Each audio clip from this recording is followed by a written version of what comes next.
You talk about Houston's defense, right? And Joe Green talking about how great Houston is. Seattle is kind of like your Steelers defense. Do they have to blitz? They don't really have to blitz. I didn't think so. They're going to play shell. They're going to hit you. In Week 18, one of those pressures, hoping that helps. The one thing about Seattle and Sam Darnold's energy, and the one thing, if there is a silver lining in that cloud, Howie, is the fact that they rushed for 180 yards the last time Seattle played against the... You know the drill here, but it's good to see you. And listen, this is going to be fun, but obviously for Seattle, there is some concern with Sam Darnold, who popped up on the injury report. You guys have been talking about it. The oblique issue. You were watching him closely throw in the pregame warmups. What do you think we should be looking at today, and just to make sure that he's going to be all right? Heat pack on it as much as he can. Try to stay really loose throughout the day, but it definitely can affect him. And if it's really bad, it's going to be a lot of short passes. He won't really able to drive the ball like he normally does. One of his strengths is actually getting out of the pocket and throwing on the run. Some of those things could be maybe a little bit more limited. So how do they move the ball today? What's going to happen? I definitely think it's going to be a challenge. They've lost one of their premier passing options in George Kittle. Yeah. So much of the offense goes through Christian McCaffrey anyway. We're going to see a big dose of him. But I'm excited to see Ricky Pearsall back, too. He made a bunch of explosive plays in their first meeting this year. Watching his every move since he came out of the tunnel. I'll tell you who else was watching his every move was all the Seattle Seahawks and the fans. Seattle hadn't seen Sam throw a ball since Thursday when he took himself out of practice. He told us yesterday he went through the walkthrough. He didn't throw a ball. Great job on all things regarding the Sam Darnold watch. All the challenges that come with playing in this atmosphere. The first home playoff game with fans for Seattle in 9 years. This is the atmosphere that the Niners say they wanted. It didn't sit right with us. That's what Kyle Shanahan told me. He said it's a true rivalry. You can feel the tension. You're certainly going to be able to hear it. It'll be a premium on communication and connection, something we'll certainly watch for. Kurt? All right, thank you very much, Tom, Aaron, Tom, and Kevin. Guys, let me ask you this. We see this 49er team, and Michael, you talked about them not being... And I think there's a lot to prove on the side of the 49ers, and they're coming in not off a bye week. And sometimes when a team comes in and they didn't have a bye week, they're coming rolling. And that team that had a bye week may take a little bit to get that engine started. And if that's the case, they give the 49ers the chance to get a fast start. Talked about it. I heard that he was down, pulled out, and covered you on a pass route.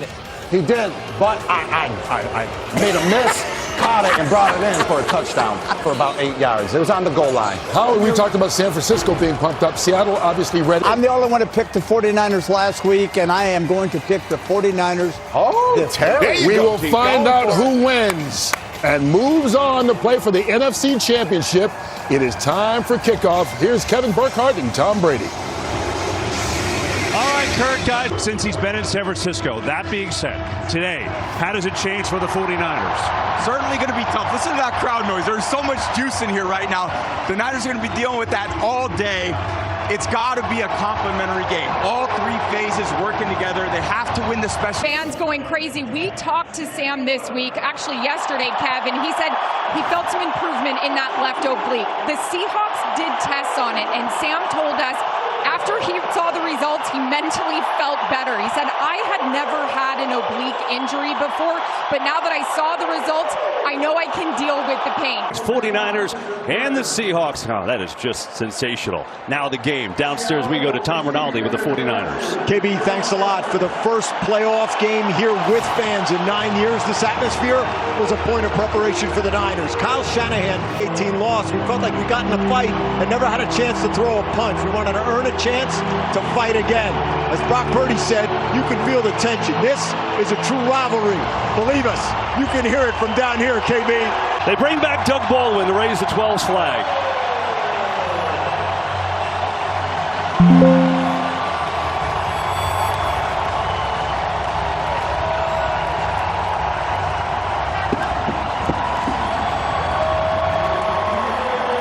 Divisional round on a Saturday night, nothing better.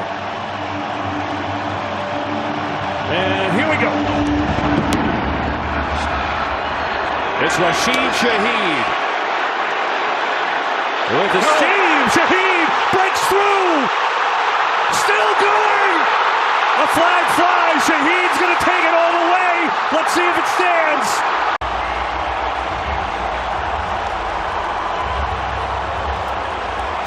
This is going to count.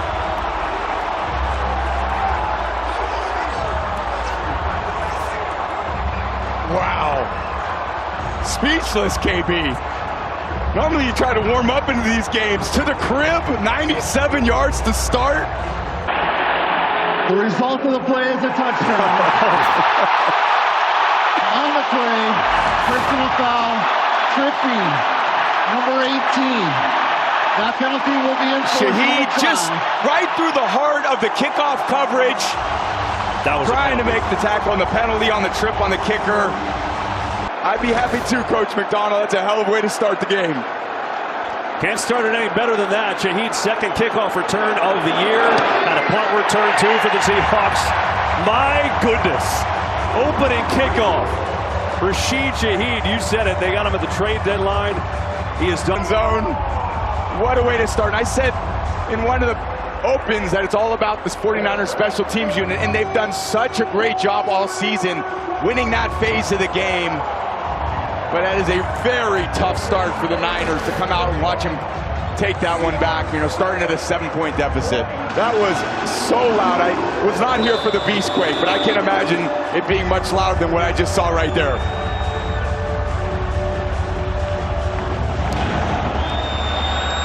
See, the 49ers can answer that as this one short of the landing zone, and that'll help.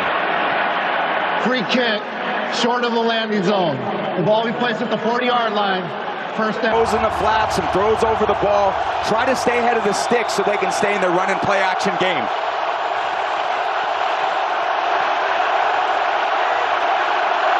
Purdy going to throw it on first down. Can't find him. Gets clocked. Ball is loose. It's picked up by Seattle. And they're going to say incomplete. Incomplete. Even Barr was racing back. But the immediate signal was incomplete to Marcus Lawrence with the big hit. They just do not quit. Maybe he had Pierce all over on the sideline, but it's just too much time, and they're going to be on you before you get a chance to deliver that ball. Purdy near side. Jennings bobbles, but then reconnects and catches. Only a couple yards there before he shoved out of bounds. So this offense missing a big key piece today. George Kittle, unfortunately. They haven't had the same types of gains or the explosive plays. It's become more of a drop-back passing offense, which suits some of their players. Certainly that's why Christian McCaffrey's in there so much, and he's been so effective.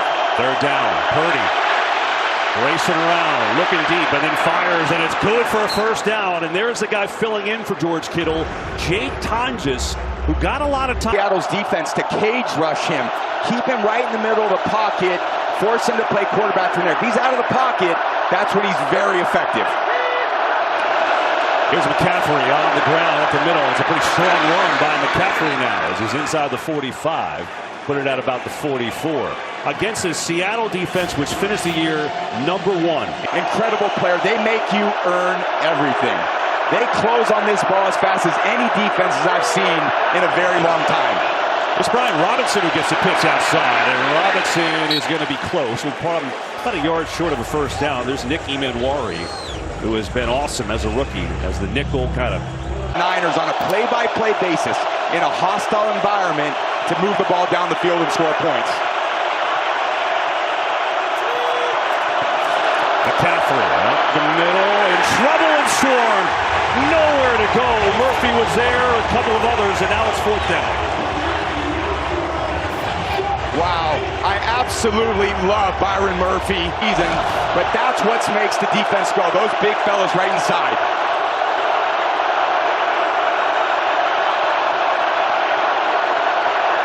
Fourth and 1. Purdy, time, looking, throwing, and we get a whistle. What in the world happened here? Yeah. Timeout was granted to Seattle. That play was so late. Halfway over. Off season and turned into this premier defense with their acquisitions.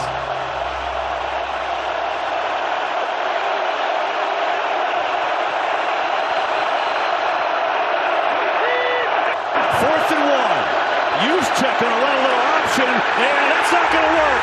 Seahawks get a stop, and they take over. Being inside linebackers in football, it's just a hard defense at running it. They call it block destruction. That is the perfect term for this Seahawks D-line. Now on offense, Seattle with Kenneth Walker getting the carry, and a good start for him with Sam Darnold. The line. I love playing at home when you've probably been working on this for 2 weeks. They say, whoever we're going to play, we're going to use some tempo, use it to our advantage, Love that style of play by Clint Kubiak and Darnold. Four-man rush. Darnold with time. Lets it rip, and it's short and incomplete. Trying to get it to Jackson Smith and Jigba, but Lenore was there on the short throw. It's kind of got that gunslinger mentality, and his teammates really believe in him.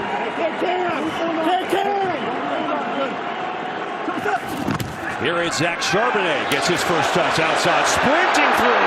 Charbonnet with a first down and a big run.